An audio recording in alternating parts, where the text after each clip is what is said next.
খেয়ে নিচ্ছে, কারণ ওকে অফিসে যেতে হবে, প্রায় 10টা বেজে গেছে। তারপর আমি, দিদি, মা বসে গেছি ভাত খেতে। এই যে মাছের ডিমের বড়া আর এখানে পেঁয়াজ দিয়ে আমার দিদি একটা কি বানিয়েছে।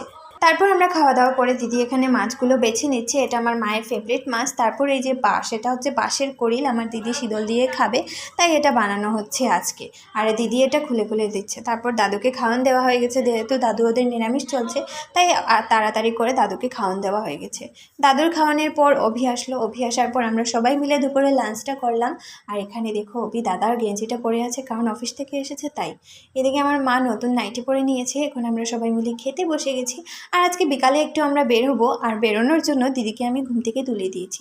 ঘুম থেকে তোলার পর আমার দিদির মুখের অবস্থা তোমরা দেখতে পাচ্ছ, ও পুরো কান্না কান্না ভাব। তারপর অভি আসলো অফিস শেষে, ফ্রেশ হওয়ার পর আমরা সবাই বেরিয়ে গেলাম। আমি, দিদি, অভি বেরিয়েই চলে এসেছি এখন ফ্রিজের দোকানে।